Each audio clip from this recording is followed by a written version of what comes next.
Fala galera, como é que vocês estão? Gente, voltando aqui com as nossas gravações, gente, deu uma sumidazinha aqui por um tempo, porque meu computador deu um probleminha, mas já estou com ele de volta e hoje eu queria fazer com vocês aqui o seguinte, algumas questões de cálculo químico envolvendo estequiometria, para a gente não ter mais essa dificuldade lá na hora da prova. Essa gravação aqui é especial justamente porque a gente vai relacionar um pouquinho da parte de gases que envolve estequiometria, vamos ver a interpretação de algumas imagens que podem aparecer na prova também, para a gente ficar atento que em algumas questões de química é extremamente importante que a gente saiba interpretar tanto o texto quanto o que a imagem quer passar para a gente. Muitas vezes a imagem não quer dizer muita coisa, mas às vezes ela traz informações essenciais para a gente resolver a nossa prova. Nesse caso aqui, ó, na questão número 5, que é a primeira que eu quero passar aqui para você, ele diz assim, ó, um professor de química fez uma demonstração em que produziu hidrogênio gasoso, H2, por uma reação a quente de ácido clorídrico com 6,75 gramas de alumínio sólido,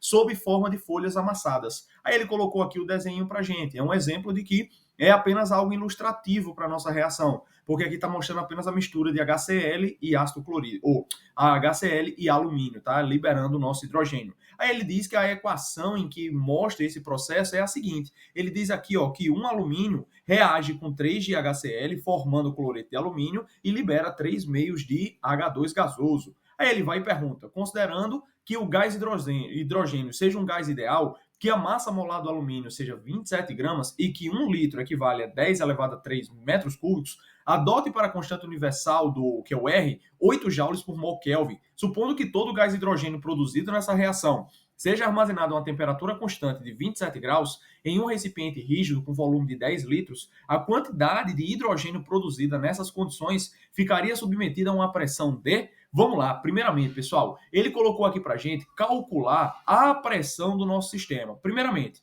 toda vez, pessoal, que você pegar uma questão que envolva cálculo de pressão, primeira coisa que a gente tem que prestar atenção numa questão como essa, deixa eu dar um zoom aqui, ó, para ficar mais fácil para a gente ver, que é a seguinte: quando a gente olha uma questão como essa, a primeira coisa que a gente tem que notar é que ele quer que a gente calcule a pressão do meu sistema. Essa pressão, eu não sei quanto é que é. Coloquei aqui um ponto de interrogação. Só que ele deu a nossa temperatura. Ele deu a temperatura que é igual... Opa, perdão. Aqui, ó, que é igual... Vamos apagar aqui um pouquinho, para a gente poder colocar aqui tudo bem certinho, ó. Vamos lá. Ele colocou a temperatura igual a 27 graus Celsius, tá? Ele colocou o volume do nosso recipiente como sendo um total de 10 litros e ele colocou a nossa constante R, que é igual a 8 joules. Top.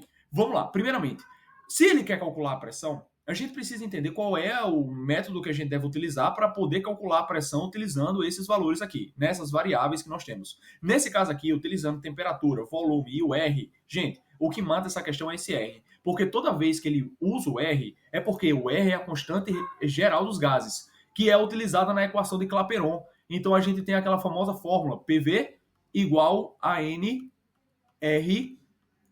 Só que aqui a gente tem que tomar cuidado com uma coisa, porque a pressão é o que eu quero encontrar, beleza? O meu volume é 10. Vou colocar aqui, ó, 10 litros. Show? Volume aqui é 10. E isso aqui vai ficar igual. O número de mols eu não tenho. Esse é o primeiro problema. O R eu tenho, então vamos repetir aqui o N, ó, vezes o R, que é 8, vezes a temperatura. Galera, não esquece que a temperatura, quando você vai utilizar a equação geral dos gases, perdão, a equação de Clapeyron, você tem que transformar ela para Kelvin. Professor, e como é que eu transformo para Kelvin? Eu pego a minha temperatura em Celsius e somo com 273. Nesse caso aqui, o que vai acontecer? Eu tenho uma temperatura de 27 graus. 27 graus mais 273 vai ficar igual a 300 Kelvin. Então, aqui eu venho e coloco 300 Kelvin. Beleza? Então, nesse caso aqui, qual é o primeiro problema que a gente encontra? Que eu não tenho N, nem tenho P, apesar que P é o que eu quero encontrar. Então eu tenho que dar um jeito de encontrar N. Como ele quer saber o volume de hidrogênio produzido, então eu vou ter que encontrar o número de mols do meu hidrogênio. Concorda comigo? Nesse caso, professor, como é que eu faço para encontrar? Primeiramente, a gente pode olhar utilizando a nossa fórmula. Ele disse para você, vamos ver os dados aqui realmente que ele deu. Ele disse para você que foi utilizado alumínio, que tem a massa molar de 27 gramas por mol, e que 1 litro parará, e ele quer saber realmente isso. Ele só deu a massa do alumínio, né? Inclusive, ele deu até a massa aqui em cima também. Pessoal, primeiramente, se ele fez algo como esse, você percebe que, professor, poderia usar o HCl? Até poderia, mas ele teria que te dar informações, como é que eu posso dizer, quantitativas do HCl para você poder utilizar ele na conta. Como ele não deu, então a gente só tem que partir do alumínio. Então, nesse caso aqui, como ele deu os dados do alumínio, eu vou utilizar o meu alumínio sólido para encontrar a minha quantidade de hidrogênio em mols que eu preciso da minha equação. O interessante dessa questão é que você tem que pensar o quê? Como é que eu penso numa questão de estequiometria, professor? Primeiramente, você tem que você tem que identificar pela interpretação os dois participantes da equação. Encontrou os dois, você vai montar uma regra de 3 utilizando eles. Regra de 3 é essa que você vai montar utilizando o número de mols, que é a proporção estequiométrica. Como é que eu faço isso? Eu olho para cá. O alumínio tem 1 mol de alumínio na equação e isso vai formar 3 sobre 2 mols de H2. Ou seja, vamos lá, vamos colocar aqui, 1 mol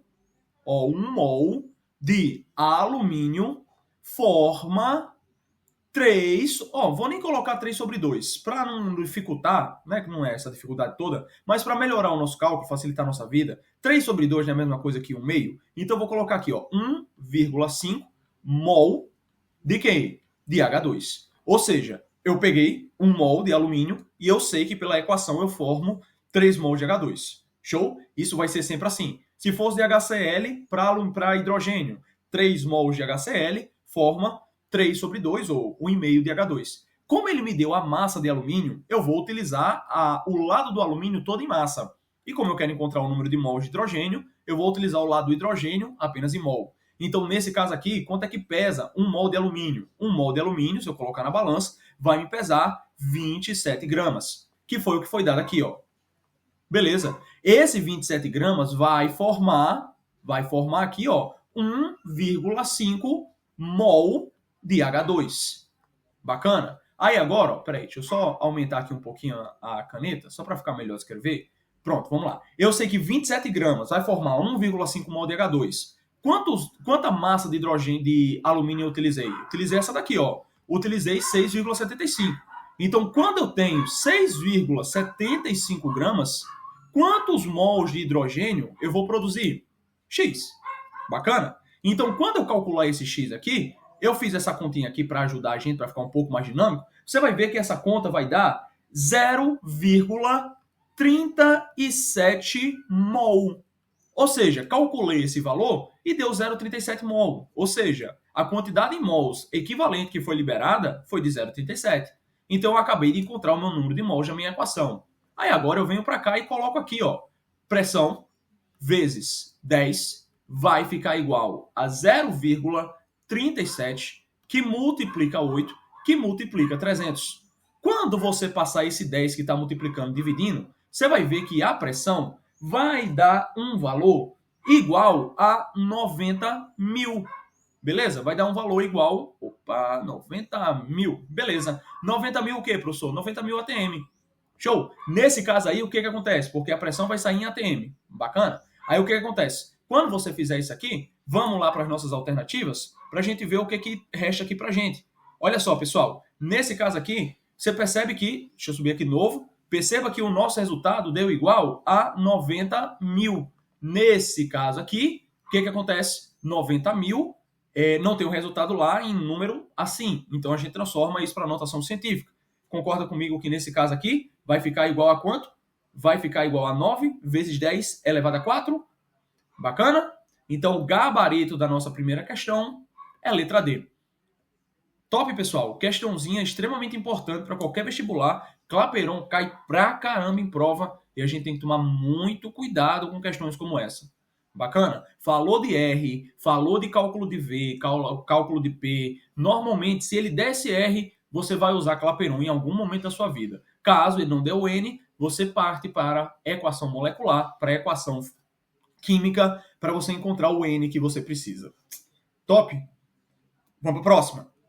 Vamos lá. Pessoal, nessa questão 6 aqui, ela já é uma questão de um nível um pouco mais elevado, porque aqui sim a gente precisa tomar cuidado dentro da interpretação da questão, quanto da interpretação da imagem. Nesse caso aqui, ele diz assim, ó, no início de 2023, um grupo de pesquisadores estudou o desenvolvimento de uma poliamina sólida contendo cobre, capaz de adsorver CO2 na fase gasosa e em baixas concentrações. A figura ao lado mostra o esquema de adsorção representada com a representação do sólido. Aí ele coloca aqui a poliamida, né? Pega um pedaço dessa poliamida e mostra ela capturando o cobre, que é o hidróxido de cobre aqui, né? Ó, o CO2 é atraído, e quando essa poliamida atrai esse CO2, reage e tá aqui o CO2, ó. Tá vendo que se transforma? O cobre capturou o CO2 que vai para a forma de bicarbonato. Aí agora ele diz assim, ó, de acordo com os autores do estudo, 1 kg de poliamina contendo cobre é capaz de adsorver até 5 mols de CO2, uma quantidade bem superior ao que se conhece até então. Com base nessas informações, pode-se concluir que a porcentagem em massa de cobre sólido é cerca de... Rapaz, à primeira vista, uma das coisas que a gente poderia se preocupar nessa questão era calcular a massa da poliamida, pegava a massa de cobre e fazia um pelo outro. Porém, você não tem a estrutura da poliamida, ela totalmente estruturada. Ou o aluno poderia se confundir, achando que isso aqui era a poliamida toda, né? Mas isso aqui não é a poliamida toda, então a gente tem que tomar cuidado. Nesse caso aqui, vamos partir do que a gente sabe. A gente sabe que tem 1 kg de poliamida. Beleza, 1 kg. Não tenho muito o que fazer com isso, não. Mas eu sei que o cobre é capaz de dissolver 5 o quê? 5 mols de CO2. Bacana? Então a gente pode pensar da seguinte maneira. Tá aqui as massas molares, a gente pode partir da seguinte coisa. Eu sei que 1 mol de CO2 pesa 44 gramas. Professor, como é que o senhor sabe disso? É porque o senhor olha para cá, ó. Você olha que o carbono pesa 12 e o oxigênio pesa 16. 16 com 16, 32. Com 12, 44. Só que ele não diz que captura 5 mols disso aqui? Então eu posso calcular uma coisinha aqui bem simples. Se 1 mol é o equivalente a 44 gramas, então se eu tiver 5 mols capturados, você concorda comigo que isso aqui vai valer X? Esse X aqui vai dar igual a 220 gramas. Beleza, turma? Então, esse 220 gramas aqui é a massa de quê? É a massa de CO2 que eu consegui capturar com a minha poliamida. Beleza? Então, eu posso fazer a seguinte coisa. Agora, eu posso tentar arrumar pela imagem alguma relação que me dê alguma ideia de como é que eu posso utilizar esse cobre com esse CO2. Quando a gente olha essa imagem aqui de baixo, perceba aqui comigo uma coisa. Tá vendo que eu tenho o cobre? Por que não me dá mais nenhuma informação daqui? Foi o máximo que eu consegui tirar do texto. Quando eu vou para a imagem agora, que tem que ser o meu norte, eu percebo que o cobre capturou 2 molequinhas de CO2. Bacana? Então eu posso dizer assim para você, que se eu tiver 1 mol de cobre, aqui ó, porque não tem 1 cobre, para 2 de HCO3, então eu venho aqui e coloco para você, ó. Peraí, deixa eu apagar aqui, para ficar mais organizado. Posso colocar aqui assim, ó. Posso colocar que eu tenho 1 mol de cobre, vai pegar um cobre, né? Vai pegar 2 mols de CO2. Top? Aí agora o que acontece? Quando a gente pensa desse jeito, a gente pode pensar assim, se eu tenho 1 mol de cobre não pesa 63,5 gramas, então se eu tiver... Por que, professor, o senhor vai pensar desse jeito? Porque eu não encontrei a massa de CO2 que está capturada aqui, então vou relacionar tudo em massa. Eu poderia transformar isso para mol também, mas só me daria trabalho, porque ele quer a massa no final das contas. Olha as alternativas. Ó. Ele diz aqui ó, que eu tenho 16% em 110 gramas, ou seja, ele quer saber também a massa de gás carbônico. Nesse caso já daria até para eliminar, né? Porque a gente encontrou ó, 220. Então ó, a gente já poderia eliminar tanto A, B e E. Então a gente ficaria aqui em 220 gramas de gás carbônico e 220 gramas. Só falta a gente descobrir se é 16% ou 32%. Então, ó, aí agora o que a gente pode fazer? Quando a gente olha aqui para cima, a gente pode ver o seguinte: 1 mol de cobre pesa 63,5 gramas. Perfeito? 63,5 vai estar para 2 vezes 44. 44 gramas. Professor, por que mesmo? Porque é a massa do CO2. Só que, quando a gente olha para isso aqui, a gente pode pensar o quê? 63 gramas de cobre pega 88 gramas chega, como é que eu falo? De CO2. Só que cada bichinho desse não pega 220 gramas? 220 gramas que a gente encontrou, né? Que é cada poliamida pega 5 mols. Então, se 63 pega 88, então 220. Quantos mols de cobre eu vou precisar? Vou colocar aqui Y para mudar. Então, esse Y aqui, você vai ver que vai dar igual a 158 gramas, aproximadamente. Beleza? Vou colocar aqui aproximadamente. Ou seja, isso aqui significa o quê? 158 gramas de cobre. Então agora ficou fácil. Por quê? Porque esse valor aqui é o valor de cobre que eu preciso ter para pegar os 5 mols de CO2. Só que ele disse que para pegar os 5 mols eu preciso ter 1 kg de poliamida. Então como é que eu faço isso? Eu posso simplesmente fazer uma relação do que eu tenho pelo total. Então, quando eu tiver 158 gramas de cobre em 1 quilo, certo? 158 gramas, ó, eu vou ter quanto? Perdão, fazer até assim, ó. Melhorar isso aqui, ó. Para melhorar para todo mundo entender. Colocar assim, ó. 1 quilo, ó, 1 quilo, que no caso aqui é em grama, né? Então, eu vou transformar para grama. Então, 1 quilo, 1000 gramas, não é o equivalente aos 100% da minha poliamida? Então, quantos por cento corresponde o nosso 158 gramas? 158 gramas corresponde a, vou botar aqui X', tá? Então, quando você fizer esse cálculo aqui, você vai ver que X' vai dar igual a aproximadamente, certo? A aproximadamente 16%. Beleza, meus anjos? Então, ó, esse aqui é o valor da porcentagem de cobre nesse 1 kg de poliamida. Ou seja, percebe que não é uma questão que envolve cálculos extremamente elaborados, mas a gente precisaria tomar cuidado nessa interpretação aqui. Ou seja, tem questões que envolvem esse cuidado com a imagem. Então a gente tem que tomar cuidado com isso, tá? O Enem cobra muito isso, não só o Enem, diversos vestibulares. Então, voltando aqui para nossas alternativas, a gente tinha ficado em dúvida entre a C e a D. A alternativa correta é a letra C, de Catapimba, certo?